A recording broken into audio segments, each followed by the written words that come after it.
if you've ever had the thought about, I don't have enough money, or real estate is not for me because it's a rich person's game, or I can't raise the capital, today you are in for a treat, because I used to have all those thoughts. And I was exposed to this on the first time by listening to Greg Herlean on a podcast. And Greg talks a lot about self-directed IRAs, which is what his company, Horizon Trust, really provides as a service, as a custodian. And if you have any colleagues and any sort of friends or family that have left a job recently or about to leave another opportunity to relocate or for a promotion opportunity, this might be a very important tip for you to keep in mind for them, because they might be a good fit for a self-directed IRA if they want to potentially take more control of their retirement accounts and invest in an asset class like real estate or affordable housing that they might understand better.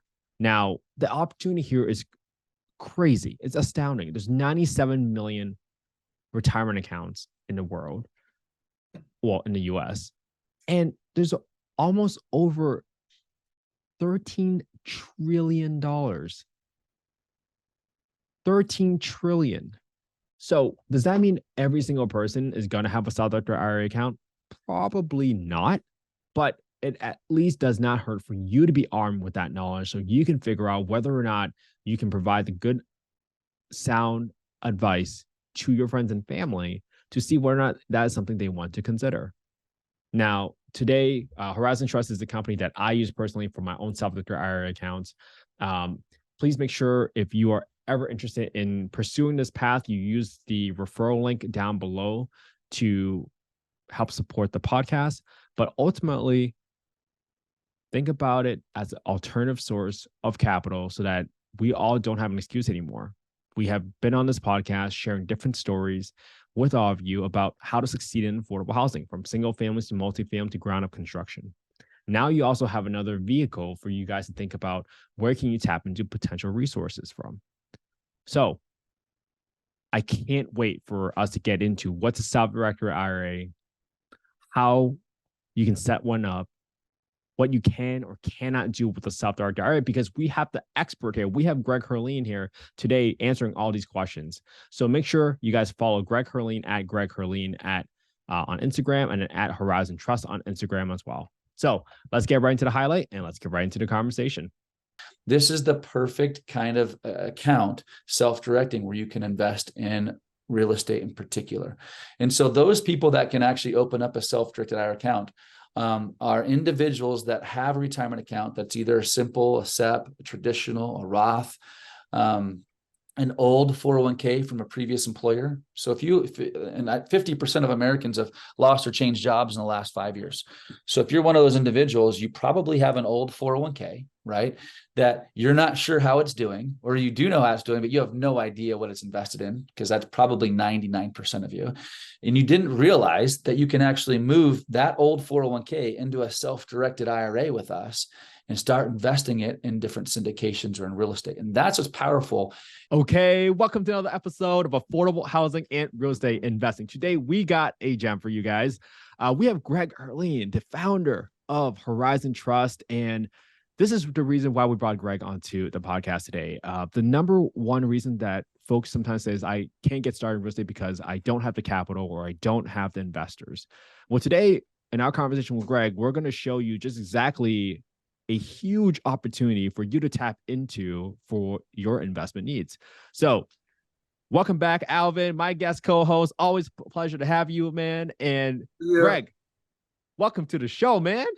Tell us a little bit about yourself. Thanks for having me. Well, look, first and foremost, thanks for having me here. And I love your message and your mission that you guys have. And so I'll start with that my mission probably in life has always been, my why is my family.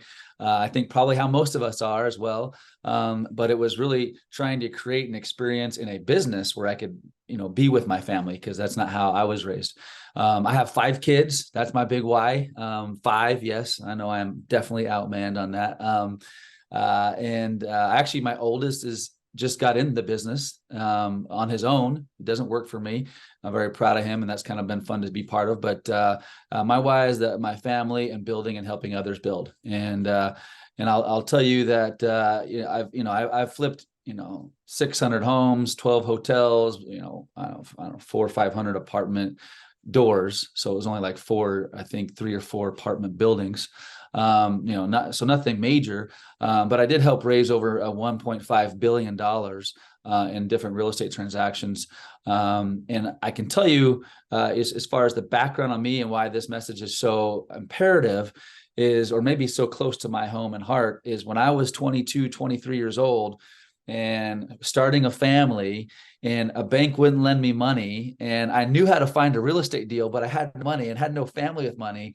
I turned to what we're talking about here. And I went from zero, literally zero, to finding all kinds of money, partners, syndications through this message about self-directing. And so for 12 years, I used what we're going to talk about today to build up who I am and my wealth and my, my real estate ventures. And then after those 12 years, I was like, I've got to create a licensed company that can help others do that, because I was using other companies that we'll get into here shortly.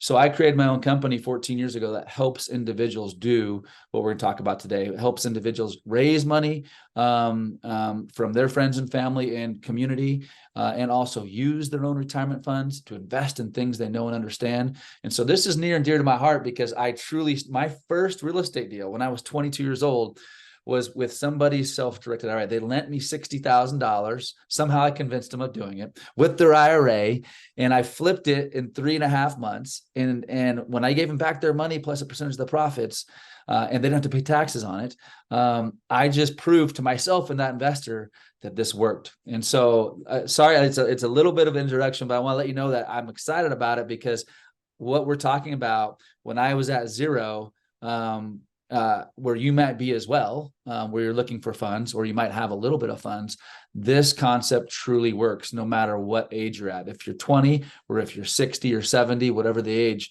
this concept can work for you. And there's lots of things. I'll stop there with my intro because I'll get too excited. But Ken, that's why I think this message is so important. And I always preface why it's exciting, because sometimes when people say tax savings, IRA, CPA, those are kind of insurance. Those are kind of killer words. They're not buzzwords. It's like, okay, Ken's talking about IRAs and taxes. I'm 22 years old. I don't care. This message does not apply to me. I'm telling you, it absolutely does apply to you if you're looking for money or you have retirement funds. So yeah. Greg, I completely resonate with that, because not only were you in a similar position where you were, quote unquote, at zero, but for folks that are now so passionate, right? We have a community of affordable housing investors. They are also at a position where they want to help so bad. They want to help other people with zero as well, but they don't know how to acquire the means. And today, I think you're going to lay out a path for them to at least have another option to explore, so that they don't feel helpless. They don't feel like they're on an island by themselves. You're really kind of coming in and like, hey, look, this is other path that I paid for you. I chopped down all the trees and I got all the bumps and bruises. Come along. Like, this is what you have created. And I think this is why I really wanted to bring you onto the podcast today. So let me just start really, really basic. Like, what is a self-directed IRA? Like, we hear about all these terms, 401k, Roth IRA. Like, do you have a simple explanation for how do you actually explain, like, how do these things work for the audience today? Yeah, I'll do my best. So a self-directed IRA is the phrase self-directed is just a descriptive term of the type of retirement account. So let's just say, Ken, I know you've got one with us, but let's just say that you, if you're listening, you have a traditional, a Roth, a simple, some kind of retirement account. Wherever you're housed or your brokerage where you're investing right now, you have options. They give you the options. Those are traditional stock market options. Could be the, different mutual funds or indexes, stocks. Those are your options, right? Now, those that, if you want to invest in real estate, you can't do that with Fidelity or Charles Schwab. So you can move over your retirement account to a licensed company, custodian like ours, where we do not give you your options. We do not say, hey, here's your list of your menu of stocks and mutual funds and marketable securities.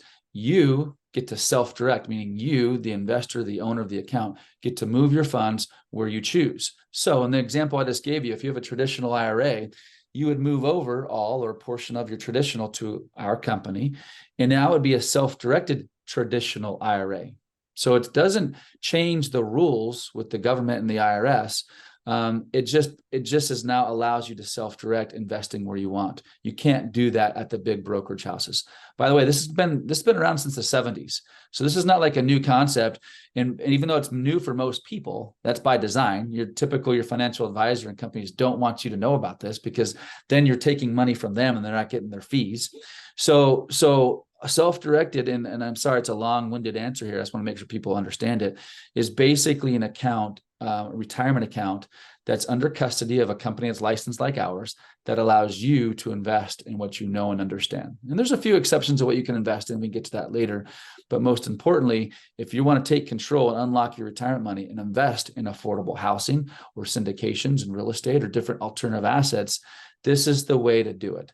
And the rules still apply. The same IRS rules still apply that are out there. And the other thing I'll add to that is who qualifies as well. Who can actually have a self-directed IRA? Because this is really meant for those that want to invest in alternative assets outside of the stock market. For me, it's been real estate. Probably for most of you listening, it's probably real estate. This is the perfect kind of account, self-directing, where you can invest in real estate in particular. And so those people that can actually open up a self-directed IRA account are individuals that have a retirement account that's either a simple, a SEP, a traditional, a Roth, an old 401k from a previous employer. So if 50% of Americans have lost or changed jobs in the last 5 years. So if you're one of those individuals, you probably have an old 401k, right? That you're not sure how it's doing, or you do know how it's doing, but you have no idea what it's invested in, because that's probably 99% of you. And you didn't realize that you can actually move that old 401k into a self-directed IRA with us and start investing it in different syndications or in real estate. And that's what's powerful. And just one fact for information, if you're one of those people who do not have one of those accounts, if let's say that you don't have one of these retirement accounts, which is why you might want to click off of this right now, which you should not do, is there's over 97 million IRAs in the United States, which represents over $13 trillion. So if you're one of those individuals who has no retirement account, but you're like, I can't find funding. Well, there's 97 Americans that have an IRA account who most likely are not super satisfied with the returns they're getting in the stock market. So they are all around you. The other side of you, if you're one of those 97 million, which is about a third of our population, and have a retirement account or old 401k, you too don't have to use your savings money and write a wire or check to syndicate or be part of a deal. You can use your retirement money to get into affordable housing. And what's powerful about that is once you set that up and it's set up the right way, all the income and or profits that come from your investments when you're using your self-directed IRA go back into your IRA. So you either defer your taxes or don't ever pay taxes if it's inside of a self-directed Roth IRA. So that was a mouthful. That was a lot. And I hope I didn't go too far on that, but that's in general what a self-directed IRA is, as well as who qualifies. So pretty much at least a third or half of everyone listening probably qualifies. Greg, that was a great answer for that question. I have another one for you. For the people that do not have that a 401k or retirement account set up today, can I come directly to you as a company and start by opening up a self-directed IRA by just making monthly, weekly, annual deposits to you that way without a rollover? Absolutely. And that's what I like to tell everyone. My son is 21 years old. And of course he set up his Roth 2 years ago at 19. He better have, right? I mean, he's been listening to me so long, but that's one of the number one things that I see people not do because of many different reasons. One is because they have other debts. So they're like, you know what, let me pay off my debts first. Just so you know, you will always have debt. So if you're waiting to pay off your debts before you start a retirement account, you'll never have a retirement account. So don't let that be you. Set it up. And the number two reason that people don't set it up is they think they don't have enough money. Now that could partially be true, but not necessarily. You can open up a self-directed IRA, in my opinion. You can do it with $500 I recommend $5,000 being the minimum. Because with $5,000, you actually can get into a syndicated deal. I mean, you could be one of let's say the three of us all want to do one affordable housing project together, right? And let's say it's $50,000 that's needed. I'm just throwing out the example, right? And you can give a better example. But if my Roth has $5,000 and you guys have the other 45,000, I can be a 10% owner in that entity with my Roth IRA. So it doesn't take too much money. And so sometimes that's how you'll get into deals. Like I remember in the beginning, well, not even in the beginning, today, there's deals that are too big for me. And there will always be deals too big for all of us. Mm-hmm. Even in the beginning, there might be a $50,000 deal that's too big for you. So now you can have your $5,000. And now that you know and understand or learn this concept, you can find other partners that have retirement accounts that can come in and fund a deal together with you. And that's what's powerful is if you understand this concept, you can leverage your business, you can leverage your personal finances, and it just goes such a long way. So again, I'm long-winded in my answers because I get excited out of them. But if you are one of those people, yes, you can absolutely open up a retirement account from scratch, and you should do it now and not wait for when you pay off your debt. And you explained that so well, Greg. And maybe I can jump in with a practical example because I've gone through this. I've left jobs before, and the common mantra in real estate is like, oh, I can't wait. I want to get generational wealth. I want to get passive income so I can leave my W-2 job. People say that to us all the time. But what they fail to realize is like, hey, you are around all these coworkers that have a 401k potentially, especially in corporate America. It happens very often. Like these are folks that could potentially invest with you. And we have heard the news of like the great resignation, right? Tons of people leaving their jobs last couple of years. Well, guess what? If you stay in touch with those coworkers or past colleagues, now you can advise them like, hey, there's this thing called a self-directed IRA. When you move your new job, don't just put it into your new company's 401k. Think about putting it into a self-directed IRA because now you have flexibility. You're no longer just tied to a fund that only invests in like Apple and Microsoft. Now you have a choice to invest in like real estate as an example, right? Something you might have a little bit more control over and understand a little bit better. So that's why I want to call out that example so that people can apply this practically every day to just their lives. Every one of us has a friend that probably has left a job in the past couple of years. That's a great opportunity for you to raise capital for because you're coming in as a subject matter expert after listening to this podcast, after listening to what Greg and Horizon Trust has offered. So those are all great potential sources for capital. So the excuse can no longer be, I don't have capital. Like we're just laying out an example for you right now. Yeah. And I'll piggyback on that. One of the things that I think one of the best ways because people ask me as well, once they get excited about like, okay, well, I'm not an expert, don't really know. Like, so how do I talk to people about, using their IRAs to partner with me? That's probably a whole nother hour. We can, well, not an hour, but a half an hour discussion. But with a quick message on that is social media and your communities are so valuable. And it's not necessarily pitching on social media, but kind of meaning everyone's sharing. So like a simple thing like, hey, if you've done an affordable house, if you've done a deal, whatever kind of deal it is, or whatever you're investing in, if you just talk about it, hey, I just did XYZ, it was awesome, helped this many families or whatever, just you start there. And then your next message could be, hey, do you have an old retirement account? I just learned this really cool thing. You could do a video on it. You could actually say it, but I just realized this really cool thing. If any of you have an old 401k and want to partner in my next deal, DM me. Simple things like that. And so you don't have to necessarily be like, hey, coming out a little bit cold saying, hey, I heard you just left your firm. Do you have an old 401k? I mean, that's obviously a very direct, maybe too aggressive, maybe not way. It works. Depends upon how close your relationship is. But I like to go the softer approach, which is if you start creating momentum about, well, look, just you guys' energy alone, people want to be around you because of your energy. That goes the same way, not only because they want to be around you, but they want to give you money because they want to be around positive, successful people. So the more that you're posting, not only in social media, but talking in your communities live, face-to-face, not AI, like HI, and spending time with each other and just bringing up these simple messages. Hey, oh, I heard you left your whatever. Did you have an old retirement account? Did you know what your options are? I've got, and you can share this, me or Kent or Alvin, we've learned that there's a lot of people that can use the retirement accounts to invest in real estate deal. If you're ever interested in looking at something like this in one of my next deals, let me know. And you just constantly talk about it. I became an IRA expert before I was an IRA owner of a trust company, because everyone had a real estate deal. When I was in my 20s, I was out there saying, hey, look, you want to invest in my deal? Here's the terms. The problem is every neighbor was a real estate investor too. Why? All my peers thought they were experts. Why? Because they bought a house. Everyone thinks because you buy a home, you're a real estate investor.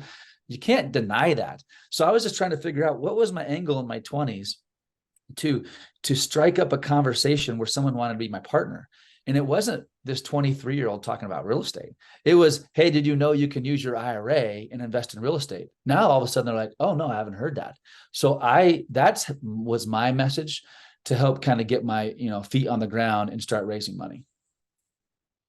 Love it. Wow. Great example there. I mean, Greg, for people that are trying, you mentioned how big the opportunity is, right? 97 million accounts, like $13 trillion opportunity out there. You must have done some research. Like, who are the people that typically start a self-directed IRA? You mentioned that these are folks that typically want to take control, but is it usually people that, make a certain dollar over a year, a certain profession? Like, who are the typical folks that might go after a self-directed IRA? Because not everyone wants to invest in real estate with a retirement account, right? So how do we help our listeners narrow in on their focus? That's a great question. And I'll follow up with some, I'll bring the energy level down for a second. This is not for everybody. There's a reason why the only 4% of Americans self-direct. The two main reasons, first, is people don't know about it. That's one of the main reasons why people don't self-direct. Number two, people shouldn't do it. Who falls in that category? Probably 50 to 70%. I don't know that I haven't done the study, but somewhere between 50 and 70% of Americans should not self-direct. Why? These are people that have 9-to-5 jobs who do not want to research and spend time and educate themselves on what they should invest in. They want to have some other entity, pay them, ask them, what's your risk tolerance on 1 to 10? They're going to say it's a 6 or 7, and then they're done for the year, and that's it. And their financial advisor invests their money, and they're going to watch it go up and down. They hope and pray. That's the best stock, HAP, hope and pray that when they go to retire, that there's enough money in the account. That is what is meant for most of America. And so who is your audience? It's that other, I'd say 10 to 20% of people who want to invest in something else, didn't know what the options were, are people that like real estate, understand real estate better than the stock market, are sick of the returns they've been getting with their financial advisor, or people that just want to test out what we're talking about. So even though I said there's 97 million IRA holders, by the way, there's double that in old 401ks. So we're talking about $40 trillion.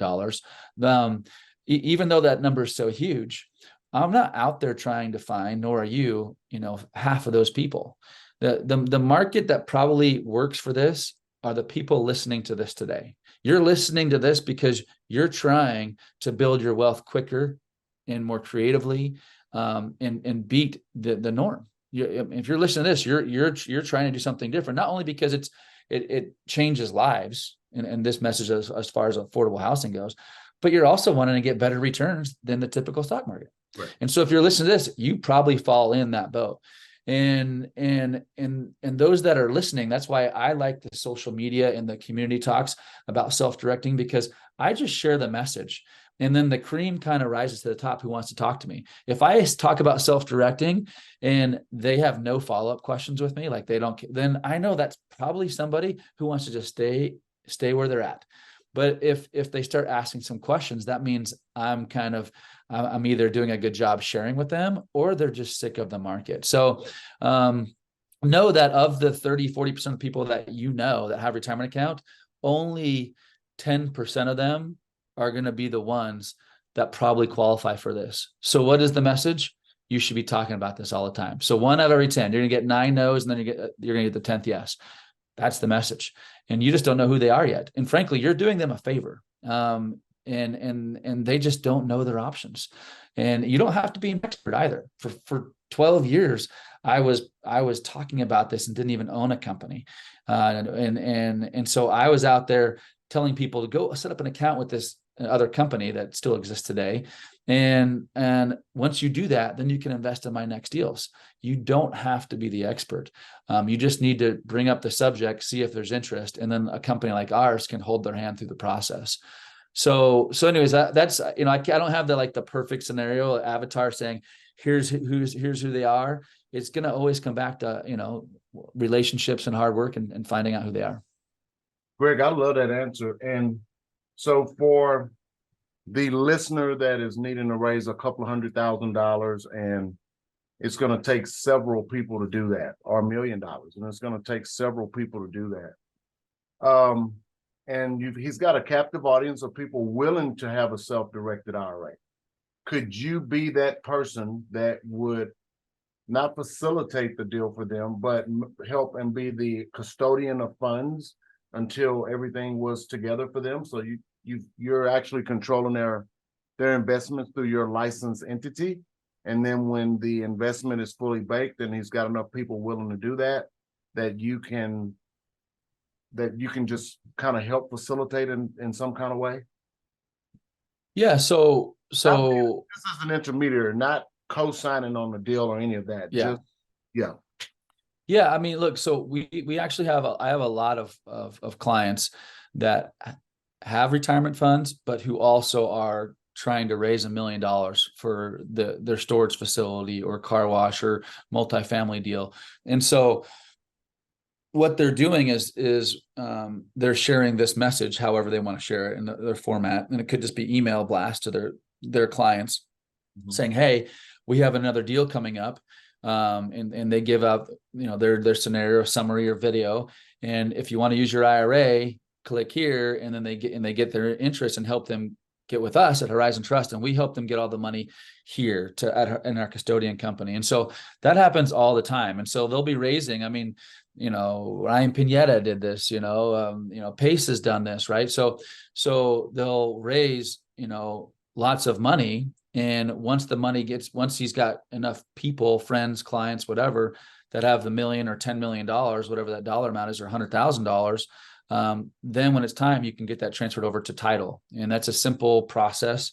That happens often. Frankly, it's how I used to do it a lot, because the issue I would have is I would try to raise money after I found the deal, and that's too late, right? So I just would start just talking about self-directing all the time, constantly finding and working with people I knew. So all these accounts were set up. So the time that I had a deal, I'd say, hey, look, and these 10 people already had money with me at my trust company, let's say, in this example. So if you guys already had 10 clients there, you'd say, hey, you have your account set up at Horizon, your money's there already. Here's the deal. Then they can transfer it. We transfer funds in 2 days, as long as you submit the correct documentation. That's much easier than finding the deal first and then rolling money over, because that process takes sometimes 2 to sometimes 4 weeks to get the money from one company over to Horizon Trust. So we do that. I recommend doing that for sure. Awesome. No, and that's a great example. It just depends on who the company it is that you're using to transfer your funds over. I had retirement accounts with Fidelity. I had retirement accounts with Mirror Edge. Each one of them responded differently, but Horizon helped me usher through the process. And when I had an investment, it only took about 2 days for me to submit the form and then kind of get through it. So I can verify that has been my experience at the very minimum. Maybe this is a good transition, because we just talked a little bit on multifamily. Alvin, maybe you can give some context, like, hey, what are we doing at Springboard? What are the biggest issues that we have seen clients kind of struggle through with, which is like raising capital for the entitlements, for the softies, architects, engineers? Like, could you give some color there, and let's see what Greg can kind of potentially advise us? Sure. I think, Greg, what Ken and I have consulted with several clients or potential clients that have an aspiration to build a multifamily project, typically 150 to 200 units or more. And the hardest part with that is when we have financing lined up for the back end product, we have to have a shovel ready project. And so getting the entitlements in place could cost anywhere from upwards of $200,000 to $1 million. But in that process of doing that, you may have a tract of land that's $1 million purchase price. We can defer that purchase until we actually close, but we get the entitlements put on the land, and the entitlements basically say that this land is now zoned for multifamily and that you can put 200 units here. And these are all the restrictions that the city has given us for this planned unit development. Well, like I said, from $200,000 to $1 million, there's typically no financing for that. So our clients and us, even here at Springboard, are raising capital to put money into that part of the transaction. But when we have $1 million in this deal from entitlement perspective, and we're buying the land for $1 million, an all-in value of close to $5 million.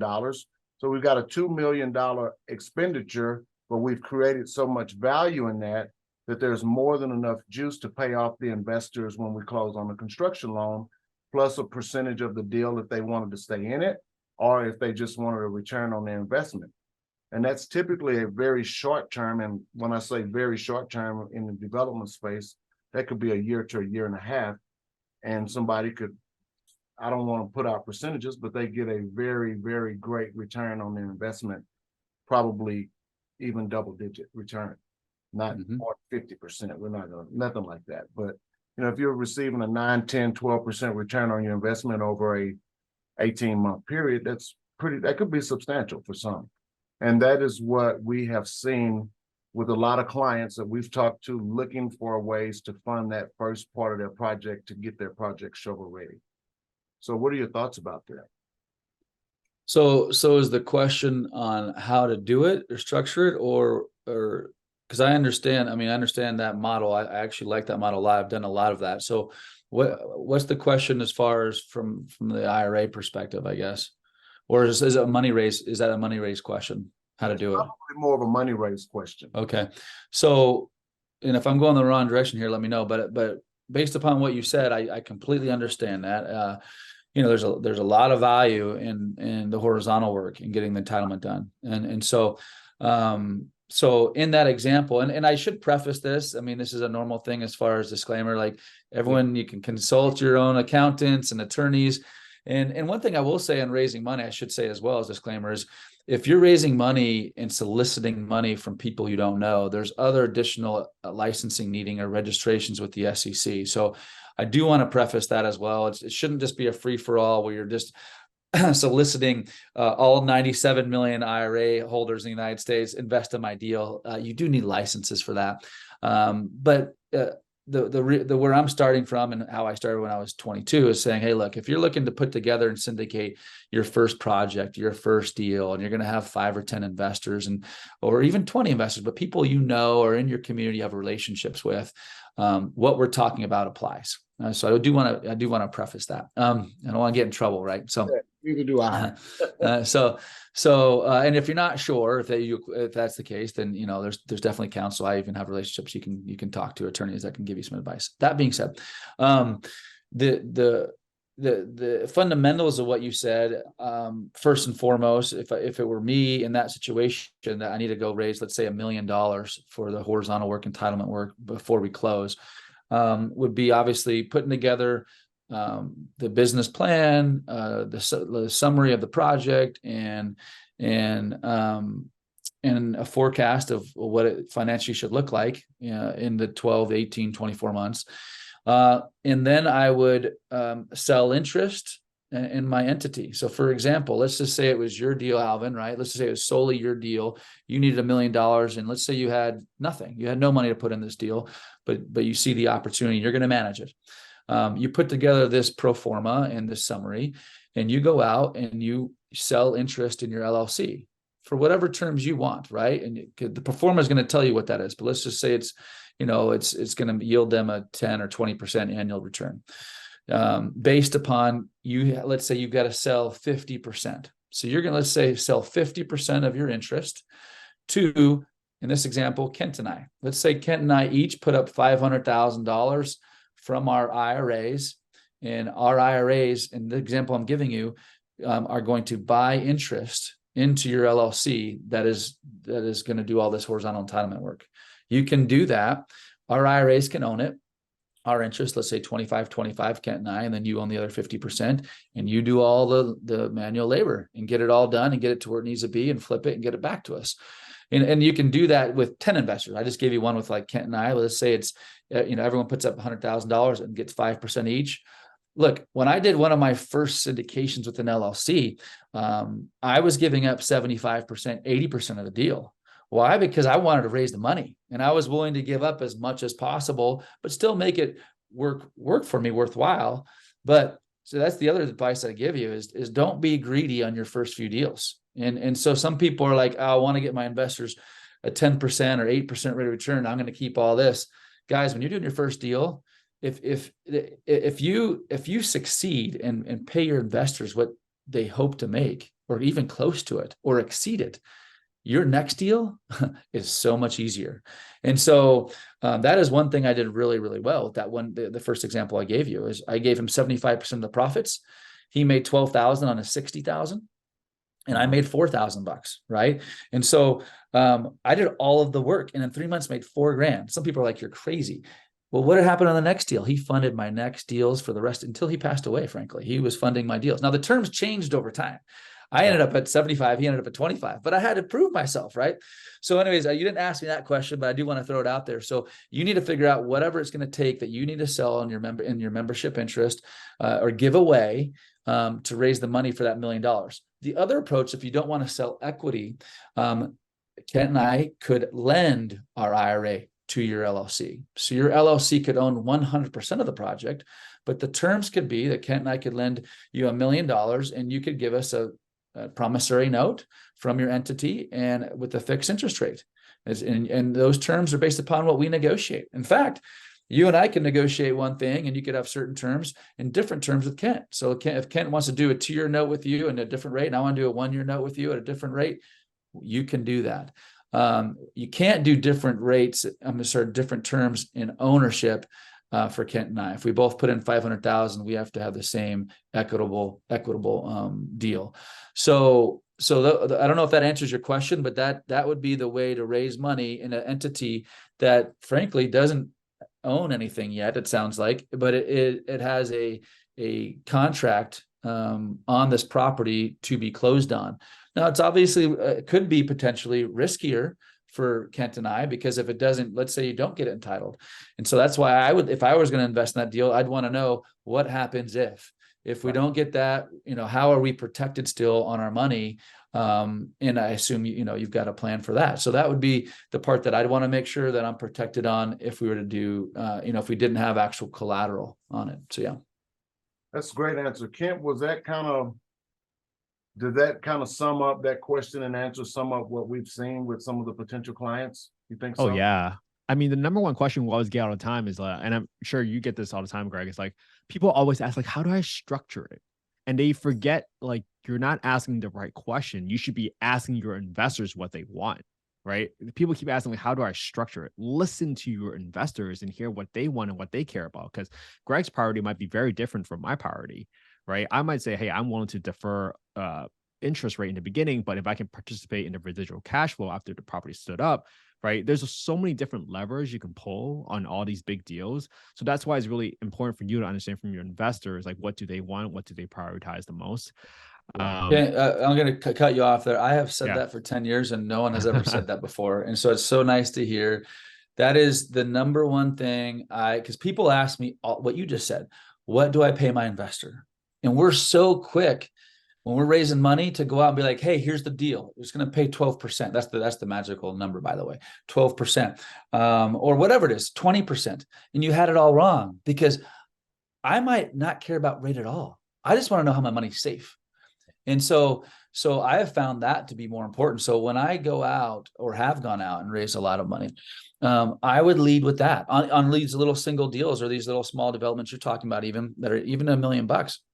I would ask them, where are you invested now? What do you like about what you're invested now? What kind of rate of return are you getting? They tell me everything. Then I say, oh, cool. Well, what do you like about where you're invested right now? Oh, well, I love that. Mike calls me every month. That's important to me. Cool. What do you don't like about it? Well, I hate that the rate that Mike gets me is it's always 6%. If I could have just made like 8% per year. Well, guess what? Guess what my investment does? I call you every month and you're going to make 8%. He just told you what he wanted, right? And so, yeah, now obviously if you can do it. Now, if he said he needs to make 25% and you can't do it, what I say then is if rate's that important, I say, cool, you need to make 25% per year. I don't have many of those deals. And there's a little more risk potentially, but I'm going to put you on my list. And so when a deal comes up that fits that criteria for you, I'll give you a call. And so, because there are deals that I could pencil on. But I love what you said about listening. That is probably the most important part when raising money. Find their pain, find what's not working. And if you can provide something, an investment or return or collateral or security that they don't have, that's the win. So sorry, I wanted to emphasize that because that's so important. We love Thank to you. say with the goal makes the rules. Yeah. That's right. That's why I'm. This is just turning into like a raising private capital masterclass right here. I hope the audience is getting a lot of value from this. So make sure you leave a comment about how valuable this lesson was and the tactical tips. Like Greg is giving you tactical steps to take. It's not all theory. It's like go out there, post on social media, listen to your investors, ask these questions. So Greg, you mentioned there is, in these deals for development, there is a chance you can be an equity partner or you can just be a debt partner. Is there a difference in how the investor can participate in the deal? Meaning in a development, sometimes a investor might be like, well, I want to make sure you guys work with this architect because I really know him really well. Can you just tell us like, hey, what can people do and not do as part of these deals when they're investing with a self-directed IRA? Sure. Look, and I'll start. There's a lot of rules. Again, could do a half an hour video on that too. I'll give you kind of some cliff notes on it. If you want to work with your architect and your architect happens to be your father or your son, the rules go up and down that are against who you can compensate, meaning parents and kids. For some reason, you're allowed to lend to your brother and sister, probably because we don't want to. There's a tree of hierarchy, and I can share that with you when you contact our company. We got this, who you can and cannot invest, but that's not really I think your question is what you can and cannot do. Sure, you absolutely can be involved in decision making. You can go out to the project. And you can hire different people. You can find the project because you are representing your IRA. You're making decisions on behalf of your retirement account. And so that is why it's self-directed, going back to the beginning. What you can't do is you can't go out and say, I'm going to save money and I'm going to install the electric. I'm going to put a shovel in the ground. That is against the rules. And so, fortunately, those are rules I love because I don't want to do that. But if you're one of those people who is very handy, God bless you, first of all, but you can't do it in an investment that your IRA has invested in. The other thing you can't do is you can be actively involved on decision-making of the project, but you can't take a fee at any time. There's no commission, there's no salary, there's no bonuses, there's no cash, there's no compensation to those related parties either. So just know that. So this is not the end all for you individuals that might be thinking, hey, look, I have a retirement account, my own personal retirement account, and I'm going to invest it in this deal. And then I'm going to have some of the profits go to my IRA and then pay myself a salary. Not allowed to do it. And so, those are some of the rules, can't put the shovel in, can't take compensation. And so like some people do like an Airbnb or want to let's say they do a housing complex, but they put their IRA money in it, then also want to keep one of the units for themselves to either work in or sleep in or be in. Can't do that either. So if it's non-IRA, if we change this role around back to Alvin here and Alvin's raising the money, and Kent and I put the money in, those rules apply to Kent and I. So Alvin could live in the project. He can take compensation. He can take salaries. We just can't because our IRA is invested in it. If that helps answer your question. It absolutely does. Sounds like private inurement laws that we know so much about. Yeah. Well, those are all great examples because I think I want people to understand, like, hey, you can still like be part of the meeting because you want to know what's going on with your money, right? Sometimes people think like, oh, I don't want to just be passive and then give this guy my money and all of a sudden I don't know what he's doing with it. You can join in on the status updates with the team so you understand, especially if you want to get into real estate development. Real estate development is a very, very small, tight-knit circle, I would argue, compared to the whole real estate market.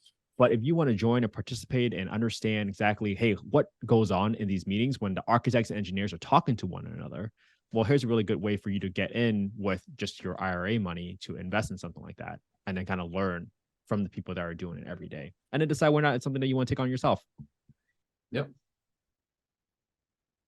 So, Greg, the next thing I want to talk about is like we have talked about multifamily, what IRAs are. I want to talk a little bit about single family homes. This is sometimes very, very common to our listeners right now. If I'm buying a single family home, like we just talked about some structures, do you typically see people just creating LLC, buying the property, and then having someone invest into equity ownership, similar to what you talked about in the multifamily side? Yeah, I do. It's really this very similar process. I would create the LLC, and now again, there's two different types of. There's people that want to, buy a single family with their IRA. You can do that. That's most likely done with a checkbook LLC. You might have heard of that. So some people, if, let's say that, like in your example, Kent, you moved over your money from Fidelity to Horizon Trust, and from Horizon Trust, you can direct us to send that money to title, and then the home would be titled in the name of your Horizon Trust Company retirement account. The other option is, let's say you're doing a fix and flip, or you're doing a fix and hold, Airbnb or rental property, whatever it is. Same thing happens. The money comes to Horizon, but then you can have Horizon, your IRA, own a new LLC that is owned completely by your IRA. So you would direct us at Horizon to move, let's say $100,000, if that's what's in there, to own 100% of this new LLC, and it would be owned by the IRA. And then the money sits in this new LLC. You go down to the bank, open up a bank account for it, and you're the manager of the LLC. And now you have checkbook control to use that your IRA monies that's in your LLC to purchase the property, to pay pay whatever expenses that might come up with it. So there's some rules with it. You can't start commingling your non-IRA with your IRA money, but you can have this LLC, and that LLC can bring in partners. So that LLC it could have like 4 or 5 owners in there that have different IRAs as well. Some can be lenders, some can be owners, equity owners in that LLC, however you want to structure it, for the most part. And look, I keep having that caveat asterisk for the most part, because every situation's a little bit different. Although we literally do 1,000 transactions every month at Horizon Trust. We've probably seen everything, although we still get surprised once in a while. When you have a call with us, you'll tell us what you're trying to accomplish, and we'll tell you which documentation that we need to see. And we can help answer some questions as well. So just know that we're not going to let you out just to be like, okay, here's your $100,000 and good luck. We want to make sure you do it the right way so you have no issues. Well, we'll let you know what you need to talk to with your accountant to make sure you do it the right way as well. So that's the process. LLC, get the money there potentially. I think titling is one of the most important parts too. If your IRA is going to own the property, or your LLC is going to own the property, it's just got to be titled that way. So it wouldn't be Kent's name or Alvin's name on the property. It'd be Horizon Trust Company, FBO, Alvin or Kent. That's the owner. We actually at Horizon sign on your behalf the purchase agreement and documentation, because we're Horizon Trust, and you'll sign a document, basically kind of like a power of attorney for that one deal, saying we give you authority, Horizon, to sign on our behalf to invest and send money to title on this property and purchase this deal. And so we follow your instructions. You give us the okay to sign. We sign for you, and then it's titled the correct way. That's important because when you have distributions monthly, annually, or when you sell the property, those distributions go back to Horizon Trust into your retirement account. And that's important because that's how you defer or avoid paying the taxes. You got to keep it very clean. No, and I think in order to keep it clean, right? I'm assuming when the time comes, when you exit the property or you sell off the property, or even when you're holding it, all the cash flows and all the funds need to go back directly into the Horizon Trust account, right, Greg? That's correct. Yeah. And there's, again, no commissions can go to you. So that's right. That's how it works. It's a real simple process. People do it every day. They do Airbnbs and wholesaling, pad split stuff. I know we've talked about. So yeah, all of it. Oh, interesting. You brought up wholesaling. I remember listening to your podcast on with Ryan Pineda, and you guys talked about investing and wholesaling businesses. I've gotten some questions that where I solicited some audience members, and they're like, "Hey, what kind of questions do you have?" You watched this interview before with Greg and Ryan. They were like, "Okay, so some within the wholesaling business, sometimes folks are raising capital to fund their marketing budgets, right? Pay for the list, pay for the cold callers, etc." And what I've seen in arrangements is where some people are funding their wholesaling businesses marketing budgets with their self-directed IRA so that they can make money two ways. It's like, hey, they can split the assignment fee between the closer, the lead gen guy, and the person that's investing into the wholesaling business as an LLC. Or sometimes they have like a right to purchase the property themselves as part of the LLC, or buy it for their own personal portfolio. Have you seen any sort of agreements like that? And like, do these qualify for the self-directed IRA arrangements of like how you invest, and how would you structure those? Yeah. I don't know if I've personally seen the actual documentation that I can recall, but I'm aware of clients doing this. The easier discussion or thing that I would say is investors, if Kent's running a wholesale business and looking for money for marketing and tying down deals and putting deposit money down, an investor coming in to the business to have a deal, a structure with Kent using an IRA is very simple. Whatever those terms are, if it's a partnership, a split, whatever the case is, back to that individual. Like if Alvin and I want to invest in your wholesale business and have one-off deal, and you're doing all the management of it and running it, that's easy. The more complicated gray area is if you were running a wholesale business and putting your IRA in the wholesale business, that doesn't really apply. Because there's two, this is your main business, if it is your main business, and that's a conflict. And so rather than going too deep into that, if you're one of those individuals that you are a wholesaler, this is what you do for a living, you can't now have your IRA do it and then you avoid paying all your tax or all, you couldn't pay yourself anything, first of all. So you'd have to have income from somewhere else. But if you're doing 2 or 3 deals, like if you wanted to do 2 or 3 deals every single year and throw them in your IRA, wholesale them, that would be okay. That's not your main business. But if you're doing 100 deals or whatever, even 10 or 15 deals, it becomes gray. And I definitely emphasize more of talk to your accountant when it comes to that. So, or attorney, whatever it may be. So I don't know if that answers your question, but I will say those that want to invest, like there's a guy that I give an example on. That's a real example. I've done it many times. He put up $5,000 from scratch from his Roth with us at Horizon Trust. And in 8 months, he turned the $5,000 into $87,000. He paid no taxes and will pay no taxes on that because it's his Roth, but he did it by investing in with somebody who is wholesaling. He had a deal with them. And so that was his deal. So he just kept whatever his percentage was, which it was probably pretty dang good, did really well. But it wasn't him doing the actual wholesaling.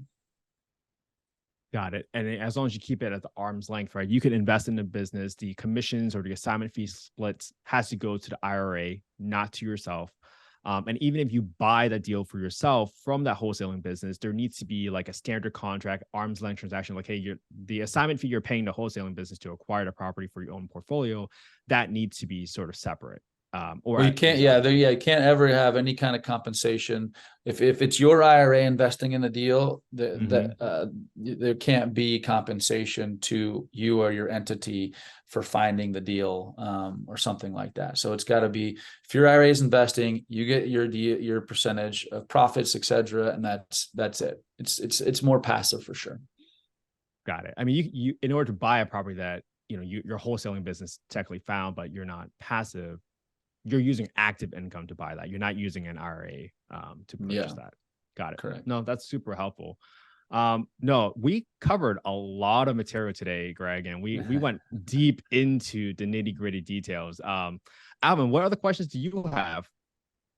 Man, I wrote down my questions and Greg answered most of them. So, Greg, do you have any questions for us? I don't think I have to. I don't have questions. I feel like you guys do a good job on. In fact, you prepped me a little bit, Kent. Just talking about some of the things you've done, and also your story, which is I think what resonates with me, and hearing your story, Alvin, as well. I lived through 2008 as well, and that was one of the hardest times in my life. That on paper I was worth this, and then the next year I was not at zero, I was at like negative 25 million. So I've lived through some hard times, but because of those times, which I can resonate, both your stories and where you are, is why you can give so much feedback and success to people listening. The goal is we hope to scale and help people scale, and maybe avoid some of the pitfalls that we had to go through by education. And so that's what this is. If you're on here, and I guess and I think this is probably one of your last points here is we're here to serve at Horizon Trust, and our goal is to help as many individuals who want to unlock their retirement accounts and invest in what they know and understand to work with us. You're going to make your own decisions. We're not going to tell you where to invest. We're not going to pitch anything to you. But we're a facilitator. We're a vehicle to help you use the money how you know and how you want. And just think about that just real quick. If you've been making 5 or 6% a year, probably not been, by the way, you probably made less than that, but let's just say you are, maybe even 10%. The idea is if an individual can move their retirement account over and make 2 or 3% a year more, that's it. 2 or 3% a year more over a 10 and 20 year period. We're talking about potentially millions of dollars more just by being more active, a little bit more engaged in what you invest in. And that's what I think is powerful and exciting. And so that's what we help people do. And in the meantime, when you're investing in great things that change other people's lives too, it's just even more powerful. Yeah, it is. I love that. And Greg, Alvin and I can't thank you enough for coming onto the show. You are opening up a path of light for the folks that want to do good, but they don't have an avenue to do it. So thank you so much. Like, without people like you that want to come out and serve and help others, like, I would never have the home that I grew up in. I think this is a collective community of people that sincerely cares. They want to do good for the world, and they want to provide an avenue for people to access capital to do that good. So thank you so much for coming onto the show, man. I know the listeners got so much value. We really appreciate it, man. Thank you. Thanks a lot for having me. Thank you. Appreciate it. You're great.